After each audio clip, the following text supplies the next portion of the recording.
Episode की शुरुआत होती है। हम लोग अब देखते हैं कि हार्वेस्टिंग का समय आ चुका है, जहाँ पर हिराको अब एक मूली को हार्वेस्ट कर देता है। उसके साथ सीना भी होती है। वो अपनी मैजिक का यूज करके अब उस मूली को साफ कर देती है, जिससे वो खाने लायक बन जाती है। हिराको को अब ये मूली काफी ज्यादा अच्छी लग रही होती है, तो अब वो उसे टेस्ट करता है और सही में वो उसे काफी पसंद आती है। वो कहते हैं कि ये सैलेड के लिए काफी ज्यादा अच्छे तरीके से यूज करी जाएगी। तो अब सीना कहती है कि क्या मैं भी ट्राई कर सकती हूँ। तो हिराको कहता है कि ठीक है, क्या तुम इसी मूली में से खा लोगी। इसके बाद अब जैसे वो उस मूली को खाती है, उसे तो वो काफी ज्यादा स्पाइसी लगती है, जो देखकर अब हिराको भी उसे कहता है कि ऐसा इसलिए क्योंकि तुमने मूली को एकदम पीछे से खाया है। अगर तुम उसे आगे से खाती तो तुम्हें मीठा लगता।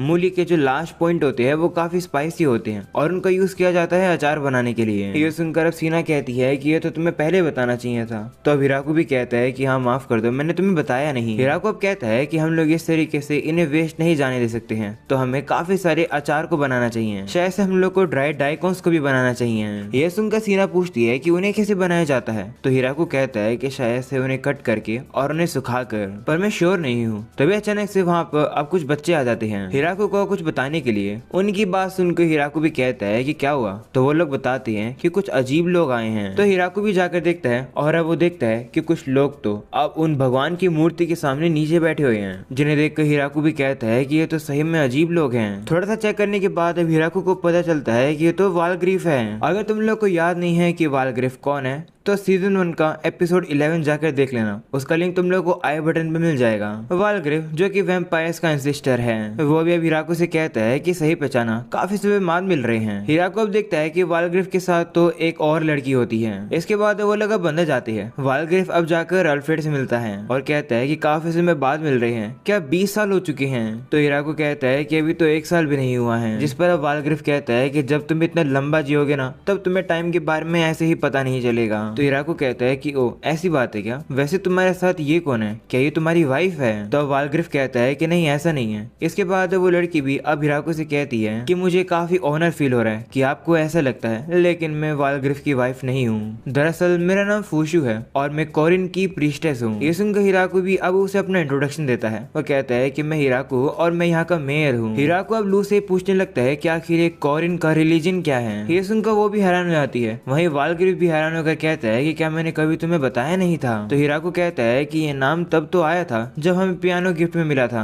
पर अच्छे से इस नाम के बारे में मुझे पता नहीं। तो अब वालग्रीफ बताता है कि जो कोरिन है वो एक तरीके से मिक्स है सारे गॉड्स और रिलीजन्स का, जो कि इस धरती पर वर्शिप किए जाते हैं। हमारा टेम्पल हमें सिखाता है कि सभी लोग के पास फ्रीडम है अपने खुद के गॉड को प्रेज करने की। ये सुनकर हिराको भी कहता है कि ये तो काफी अच्छी मान्यता है। जिसके बाद लू भी अब हिराको को बताती है कि जो प्रोजेनाइटर होते हैं, यानी कि जो वालग्रीफ है, वो कोरिन रिलीजन को लीड करता है। ये सुनकर तो हिराको भी अब हैरान हो जाता है। वो कहता है कि मुझे पता तो था कि वालग्रीफ काफी इंपॉर्टेंट पर्सन है, लेकिन मुझे ये अंदाजा नहीं था कि वो इतना ज्यादा इंपॉर्टेंट है। तो अब लू कहती है कि इसी तरीके से फूशु भी काफी इंपॉर्टेंट है, क्योंकि वो वहाँ की प्रीस्टेस है, वो भी सबसे मेन हेड वाली। फूशु भी इतनी ज्यादा इंपॉर्टेंट है कि उसकी प्रेजेंस को देखने के लिए सेलिब्रेशन किए जाते हैं और परेड निकाली जाती है। ये सुनकर हिराको डर जाता है और कहता है कैसी बात है, तो हम लोग को फूशु के लिए एक बड़ा सा रिसेप्शन रखना चाहिए और मुझे उसके सामने बाव करना चाहिए। ये सुनकर फूशु कहती है कि नहीं, तुम्हें कोई भी ऐसा काम करने की जरूरत नहीं है, वैसे भी हम लोग बिना बताए ही आए हैं। वालग्रीफ भी अब हिराको से कहता है कि हाँ, दरअसल फूशु की एक रिक्वेस्ट है। तो हिराको ये पूछता है कि कैसी रिक्वेस्ट। तो अब फूशु अब उदास हो जाती है और अब वो कहती है कि मेरी ये रिक्वेस्ट है कि प्लीज मेरे बेटे की जान बचा लो।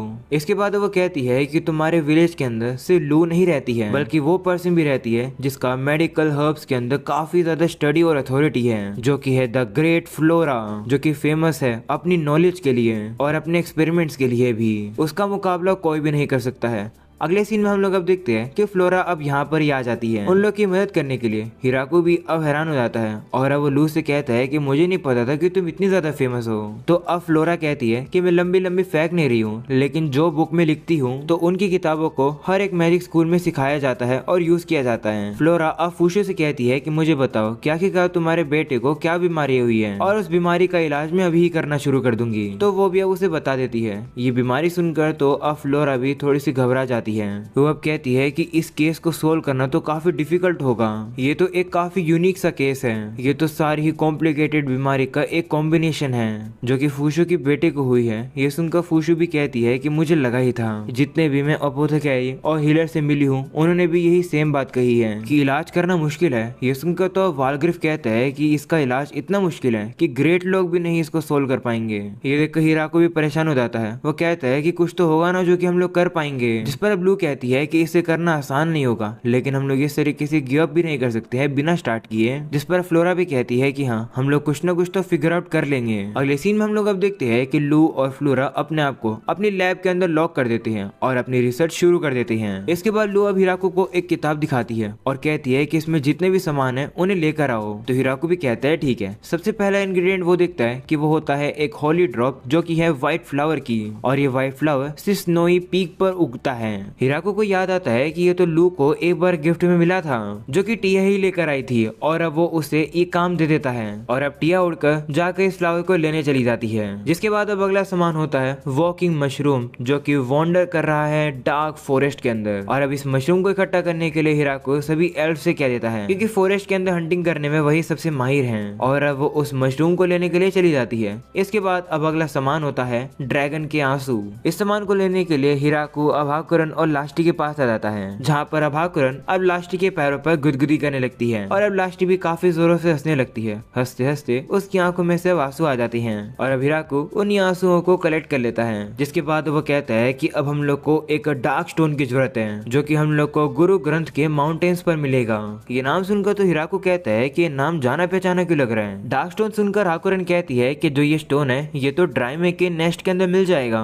क्या मैं जाकर उसे लेकर आऊं? तो हिराको भी कहता है कि हाँ प्लीज। और अब अगले सीन में हम लोग अब देखते हैं कि लिया और सारी एल्फ अब वापस आती है। हिराको देखता है कि उनकी हालत तो काफी ज्यादा बुरी हो रखी है। वो लिया से पूछता है कि तुम लोग ठीक तो हो? जिस पर अब लिया कहता है कि जितना कहानियों में लिखा है वो जो मशरूम है वो तो उससे भी ज्यादा पावरफुल है। ये सुनकर तो हिराको भी अब हैरान होकर कहता है कि आखिरकार एक मशरूम इतना पावरफुल कैसे हो सकता है। और अब लिया हिराको को वो मशरूम दे देती है, जिसे देख कर हिराको कहता है कि जितना मैंने सोचा था ये तो उससे भी ज्यादा छोटा है। और अब अगले सीन में हम लोग अब देखते हैं कि सारे इंग्रेडिएंट्स को अब इकट्ठा कर दिया जाता है। हिराको माइकल की तरफ से एक पोर्टेड प्लांट भी लेकर आया है। उस प्लांट को देखकर लू कहती है कि ये जो प्लांट है ये काफी रेयर है। वहीं फ्लोरा कहती है कि हमें इसे निकालते हुए काफी केयरफुल रहना होगा। तो अब हिराको भी डर जाता है और कहता है कि क्या ये बिल्कुल वैसे ही है कि इसे निकालने पर ये चीख मारेगा या फिर खतरनाक सी स्पेल निकालेगा। हिराको बिल्कुल भी रेडी नहीं होता है और फ्लोरा एकदम से उसे निकाल देती है। वहीं हिराको एकदम से अपने कान बंद कर लेता है इस सोच में कि ये जो गाजर है ये चिल्लाएगी, लेकिन अब वो देखता है कि ऐसा कुछ भी नहीं होता है। वो कहता है कि ये तो काफी नॉर्मल है, लेकिन तभी उस गाजर में से तो काफी गंदी बदबू निकलने लगती है जो कि बहुत ज्यादा बेकार होती है। हिराको तो यहाँ पर सांस भी नहीं ले पा रहा है। फ्लोरा उसे कहती है कि इसे बाहर निकालने के बाद ये स्मेल निकालता है और ये स्मेल इतनी ज्यादा बेकार होती है कि इससे मॉन्स्टर्स भी भाग जाती हैं, लेकिन चिंता मत करो ये जानलेवा नहीं है। ये सुनकर हिराको कहता है कि काफी जल्दी बता दिया।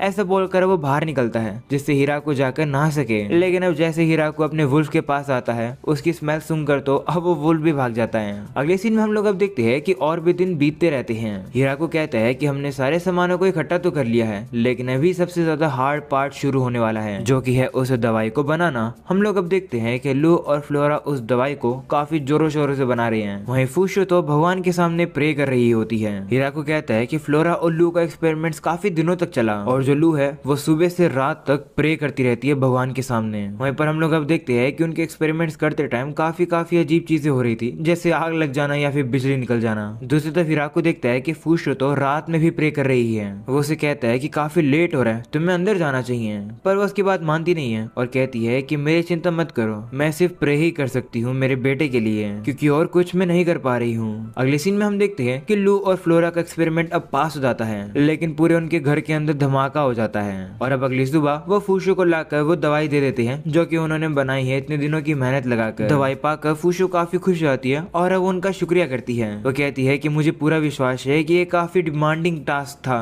जिस पर अब लू कहती है कि यहाँ पर अपना थैंक्स करने से अच्छा है कि तुम जल्दी से अपने बेटे के पास जाओ और उसे ये दवाई दो। इस दवाई को पीने के बाद तुम्हारे बेटे की जो हालत है वो काफी तेजी से इम्प्रूव होगी। ये सुनकर फूशू भी काफी खुश हो जाती है और कहती है कि आप लोगों ने मेरी मदद करी, इसकी पेमेंट मैं आपको एक दिन जरूर करूंगी।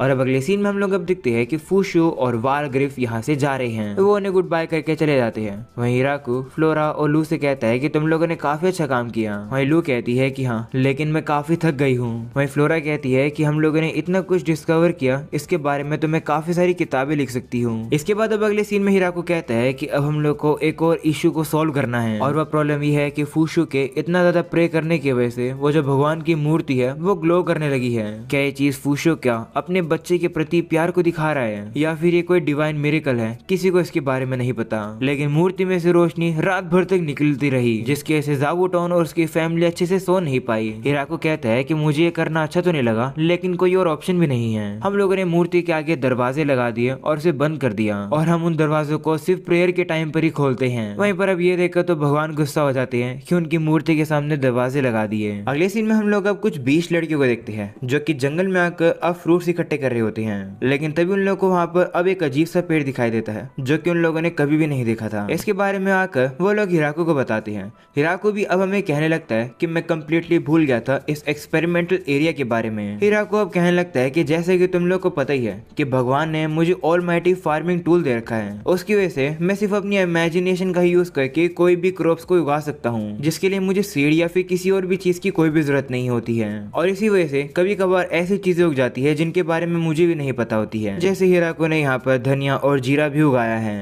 हिराको बस सोचता है कि मुझे ये चाहिए, जैसे मुझे सीसम चाहिए, और उन्हीं के प्लांट उग जाते हैं, भले हिराको ने उन्हें कभी भी ना देखा उसकी लाइफ में, फिर भी वो उग जाते हैं। और इसी ही तरीके से हिराको को नहीं पता है कि आखिर ये पेड़ किस चीज का है। इस चीज को ही चेक करने के लिए हिराको के साथ सीना, फ्लोरा और टिया आए हुए हैं। हिराको कहता है कि मैं नई चीजें यहाँ पर उगाना चाहता था, पर मुझे नहीं पता है कि यहाँ पर मैंने क्या उगा रखा है। जिस पर फ्लोरा कहती है कि मैं आपको एक्सपेरिमेंट करने से मना नहीं कर रही हूँ, लेकिन हमें हर चीजों को रिकॉर्ड करना पड़ता है, इसलिए हमें ये देखना होगा कि आखिर ये क्या है। अगर आप ऐसे ही करते रहोगे तो कोई क्रॉप्स किसी के साथ मिक्स हो सकती है। तो हिराको कहता है कि ठीक है, मैं अगली बार ध्यान रखूंगा। हिराको अब काफी कोशिश करता है ये सोचने की कि आखिर ये प्लांट किस चीज का है, पर उसे नहीं पता चल रहा होता है। इतने में ही सीना अब जमीन में से उठाकर उसे एक चीज देती है और कहती है कि ये इस पेड़ में से गिरे हैं। ये देख हिराको को समझ आ जाता है कि ये तो अखरोट हैं। फ्लोरा अब कहने लगती है कि क्या ये एक सीड है, तो हिराको कहता है कि हाँ शायद से, लेकिन इसके अंदर जो चीज मिलती है हम उसे खा सकते हैं, लेकिन इसे खोलना काफी मुश्किल होता है, इसके लिए हमें कुछ टूल्स की जरूरत है। लेकिन हम लोग अब देखते हैं कि टिया तो इन्हें काफी इजीली से अपने हाथ से ही खोल देती है।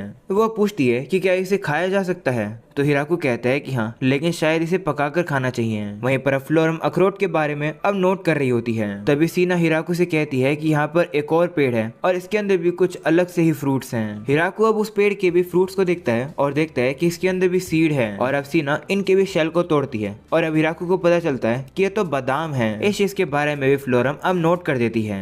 वहीं अब हिराको कहता है कि अगर हम लोग को यहाँ पर अखरोट और बादाम मिले हैं तो मुझे अंदाजा हो गया है कि यहाँ पर और भी बाकी चीजें क्या होने वाली हैं। इसके बाद वो लोग अब देखते हैं कि यहाँ पर एक और प्लांट होता है जिसकी काफी सारी अजीब अजीब सी पत्तियां होती हैं। वो लोग कहते हैं कि इसके ऊपर तो कोई फ्रूट ही नहीं है, तो हिराको कहता है कि इनका फ्रूट जमीन में है। ऐसा बोल के हिराको उन प्लांट्स को उठाता है और अब पता चलता है कि ये तो मूंगफली का पेड़ था। इन सारी चीजों को देख कर हिराको कहता है कि हाँ, अब मुझे थोड़ा थोड़ा याद तो आ रहा है, यहाँ पर चीजें उगाते टाइम मैं काफी अलग अलग नट्स के बारे में सोच रहा था।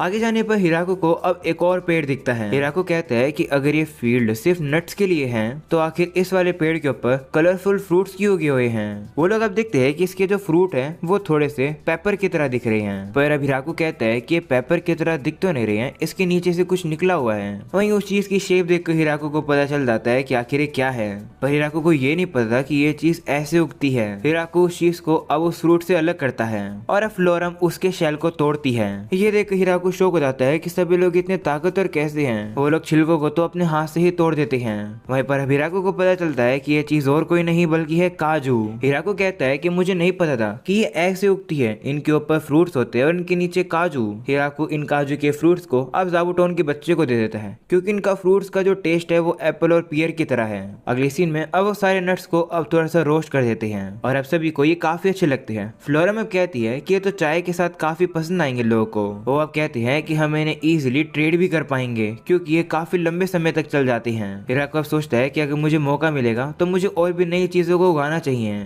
मैं सोच रहा हूँ कि मुझे काजू की तरह फिर से कुछ कमाल की चीज मिलेगी या फिर नहीं। अगले सीन में हिराको अब हम लोगों से कहता है कि चलो मैं तुम लोग को हमारे स्लाइम की कहानी बताता हूँ। एक दिन एक स्लाइम ने हमारे पानी को प्यूरिफाई कर दिया, लेकिन एक दिन वो वाइन के बैरल के अंदर गिर गया और सारी वाइन को पीने के बाद वो एक वाइन स्लाइम बन गया। उसी की ही बात से ये जो स्लाइम था ये हर एक इवेंट में आने लगा हमारे साथ और ये हमेशा और भी ज्यादा ड्रिंक्स पीने की कोशिश करता था, पर हमें स्लाइम के बारे में ज्यादा कुछ नहीं पता है। अगले सीन में हिराको और टिया को दिखाया जाता है। हिराको अब सिग्नल करता है और टिया आसमान से एक बास्केट को फेंक देती है जिसकी वजह से कपड़ा लगा हुआ था जो कि एक पैराशूट की तरह काम करता है, इसलिए वो बकेट अब नीचे आराम से आती है। ये देख कर हिराको भी खुश जाता है और कहता है कि तो काफी अच्छे से काम कर रही है। तभी वहाँ पर हाकुरन और लास्टी आ जाते हैं। वो भी ये देख कर कहते हैं कि आखिर तुम्हें क्या कर रहे हो। तो हिराको बताता है कि मैं पैराशूट ट्राई कर रहा हूँ। तो वो कहते हैं कि लेकिन क्यों, जिस पर हिराको कहता है कि इसलिए जिससे अगर मैं कभी तुम्हारे ऊपर से नीचे गिर जाऊं उड़ते हुए तो ये पैराशूट मुझे आराम से नीचे सेफली लैंडिंग करवा देगा।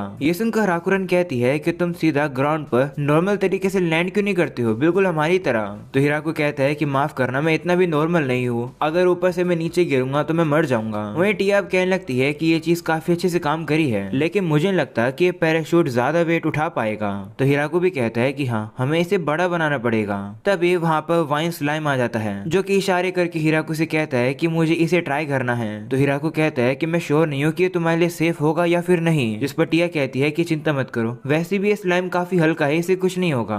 तो हिराको भी मान जाता है, जिसके बाद अब उस स्लाइम को अब उस बास्केट के अंदर डाल दिया जाता है और अब टिया उसे ऊपर से फेंक देती है और अब ये जो टेस्ट ड्राइव होती है ये काफी सेफली जाती है क्योंकि ये पैराशूट काफी अच्छे से काम कर रहा होता है। वहीं हिराको को पता चल जाता है, वो कहता है कि इस बास्केट के अंदर अल्कोहल थी, जरूर ये स्लाइम उस अल्कोहल को पीना चाहता था, ना कि वो पैराशूट को ट्राई करना चाहता था। अल्कोहल पीकर वो स्लाइम अब नीचे कूद जाता है। इतनी ऊपर से कूद कर भी उसे चोट नहीं लगती है और अब वो तो वहां से चला जाता है। इसके बाद अगले सीन में हम लोग को माउंटेन एल्फ के वर्कशॉप को दिखाया जाता है जहाँ पर सभी अब काम कर रही होती है। तभी या के पास अब हिटेटो नाम की एक एल्फ आती है जो कि हमें पता चलता है कि वो एक असिस्टेंट हेड है माउंटेन एल्फ की। वो अब या से कहती है कि मैं हमारे प्रोडक्शन प्लान के बारे में कुछ डिस्कस करना चाहती हूँ। तो अब या कहती है कि हाँ, मैं वही काम कर रही हूँ, काफी कमाल का काम कर रही हूँ ना मैं। तो अभी टैटो से कहती है कि हम लोग को इस तरीके से ये स्टैंडर्ड बाउल बनाने के लिए नहीं कहा गया है, जिस पर अब या कहती है कि लेकिन इसके अंदर सभी लोग अपना खाना एक ही बारे में खा पाएंगे, छोटी चीजों से तो बड़ी ही चीजें बेहतर हैं। और अब जैसे या ये बात बोलती है, उसका वो जो बॉल होता है जो कि वो बना रही थी मिट्टी से, वो अब टूट जाता है, जो देखकर या परेशान हो जाती है और कहती है कि मुझे इसे और भी थिक और ताकतवर बनाना पड़ेगा। ये सब देखने के बाद अब हिटेटो हम लोग को अपना इंट्रोडक्शन देती है। वो कहती है कि मेरा नाम है हिटेटो और मैं लेडी या की असिस्टेंट हूँ। या और मैं एक के साथ बड़े हुए थे और सभी लोग की लीडर मैं ही बनने वाली थी, पर मैंने देखा कि मैं एक असिस्टेंट के तौर पर काफी अच्छे से काम कर रही हूँ, तो लीडर ना बन के मैं या की असिस्टेंट बन गई। इसकी वजह से या को हमारा लीडर बनना पड़ा और मेरे हिसाब से वो हमारी परफेक्ट लीडर है। काफी सब कुछ सहन करने के बाद हम लोग इस ग्रेट ट्री विलेज के अंदर आए। यहाँ पर हम लोग का काफी अच्छे से स्वागत किया गया। यहाँ पर तो नहाने के लिए गर्म पानी भी है और सोने के लिए कमाल के बेड भी हैं। यहाँ पर हम लोग हर दिन ही लग्जरी लाइफ जीते हैं जो कि हम लोगों ने कभी भी नहीं जी थी। हम लोग काफी ज्यादा ग्रेटफुल है कि हम लोग इस विलेज में आए, लेकिन हमारी लीडर के असिस्टेंट होने के तौर पर मुझे सारी चीजों को संभाल कर रखना पड़ता है।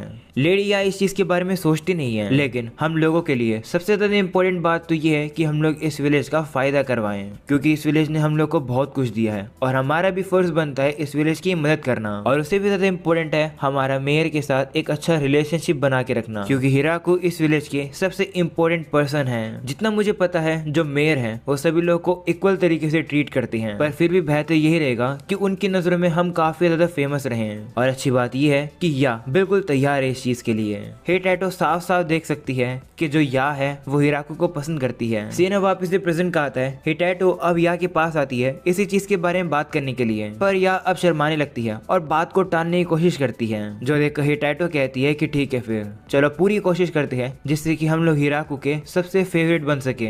इसमें मैं आपकी मदद करूंगी। जो सुनकर अब या भी काफी खुश हो जाती है। अगले सीन में हम लोग अब देखते हैं कि ट्रेनिंग करने के लिए वो माउंटेन पर आ जाती है और अब वो एक काफी बड़ा पत्थर उठा लेती है। ऐसा करके वो हिटेटो से कहती है कि ये कैसा है, जिस पर अब हिटेटो कहती है कि आखिर तुम्हें क्या कर रही हो। तो या कहती है कि मैं ट्रेनिंग कर रही हूँ जिससे कि मैं हिराको के अटेंशन को अपने ऊपर ला सकूं। वहीं अब या बताने लगती है कि देखो मैं इस तरीके से हर दिन पत्थर उठाती आ रही हूँ और अब तो 99 दिन हैं और अब मैं इतने बड़े पत्थर को उठा सकती हूँ। ये देखकर अब हिटाइटो कहती है कि हिराको का अटेंशन अपने ऊपर लाने के लिए तुम्हें मसल्स की जरूरत नहीं है। तो अब यह कहती है कि लेकिन हमारे में तो जो भी सबसे स्ट्रॉन्ग होता है वही लड़कों को जीत पाता है। जिस पर हिटाइटो कहती है कि हाँ, हमारी पुरानी कहानियां ऐसी ही होती है, लेकिन वो कहानियां हिराको के सामने अप्लाई नहीं होती है। हिराको तो ऑलरेडी सबसे ज्यादा ताकतवर है। ये सुनकर यह काफी डिसअपॉइंट हो जाती है और कहती है कि हाँ, तुम सही कह रही हो। विलेज के अंदर और बाकी जितने भी लोग हैं वो तो मुझसे भी ज्यादा ताकतवर हैं। ये तो मैंने मार्शल आर्ट कंपटीशन में ही देख लिया था। अगर मैं बाकी लोगों को नहीं हरा पाऊंगी तो मैं हिराको को कभी भी नहीं जीत पाऊंगी। ये सुनकर हिटाइटो कहती है कि लगता है कि तुम गलत ही समझ गई। मैं बस चाहती थी कि हम लोग हिराको के फेवरेट बने, ना कि हम लोग ये कोशिश इसलिए कर रहे हैं जिससे कि वो तुमसे प्यार करने लगे हैं। अगले सीन में वो लोग अब हिराको के पास आ जाते हैं। उनके पास उनका हिराको कहता है कि तुम लोग मुझे क्या दिखाना चाहते हो। ये सुनते ही यह अब एक काफी बड़े पत्थर को उठा देती है और अब वो हिराको से कहती है कि यह अब तक का सबसे हैवीएस्ट पत्थर है जो कि मैंने उठाया है, लेकिन मैं इससे भी बड़े पत्थर को उठा सकती हूँ। वहीं वो देखकर तो हिराको भी डर जाता है और कहता है कि आखिर तुम ये क्या कर रही हो, इस पत्थर को नीचे रख दो। तो अब उस पत्थर को हिराको के ऊपर रखने वाली होती है, जो देखकर तो वो भी डर जाता है। अगले सीन में यह अब काफी उदास बैठी होती है, जो देखकर हिटाइटो कहती है कि क्या अब तुम्हें समझ आया कि कुछ चीजों को ताकत से सोल्व नहीं किया जा सकता है, लेकिन उदास मत हो, हम लोग और भी तरीके आजमा सकते हैं। तो यह अब एक्साइटेड हो जाती है और कहती है कि हाँ, तुम सही कह रही हो, इस बार मैं हिराको को अपने कमाल के एब्स दिखाऊंगी। ऐसा बोलकर वो एब्स की ट्रेनिंग करने लगती है। ये देखकर हिटाइटो कहती है कि नहीं, इससे कुछ भी नहीं होगा, हमें कोई और तरीका आजमाना होगा। वो अब सोचती है कि शायद से जो या है वो अपनी बॉडी दिखा सकती है हिराको के सामने, लेकिन तभी वो रियलाइज करती है कि या का जो चेस्ट साइज है वो तो काफी कम है। तो वो कहती है कि नहीं, हम ये ट्राई नहीं कर सकते हैं। ये सुनकर या भी गुस्से में आ जाती है और कहती है कि तुम ऐसे क्यों कह रही हो, अगर ऐसी बात है तो मैं अपने चेस्ट को और ज्यादा बड़ा बनाऊंगी। ऐसे बोलकर वो अपने ऊपर एक पत्थर रखकर अब पुशअप्स करने लगती है, जो देखकर हिटाइटो कहती है कि आखिर तुम अपनी मसल्स के ही पीछे क्यों पड़ी हुई हो, बंद करो ये सब। और अब इसी के साथ गाइस यार, ये एपिसोड भी यहीं खत्म हो जाता है। आई होप कि तुम लोग को ये एपिसोड पसंद आया होगा। पसंद आया हो तो लाइक करके चैनल को सब्सक्राइब कर देना। मैं तुम लोगों से मिलूंगा नेक्स्ट वीडियो के अंदर, तब तक के लिए बाय बाय।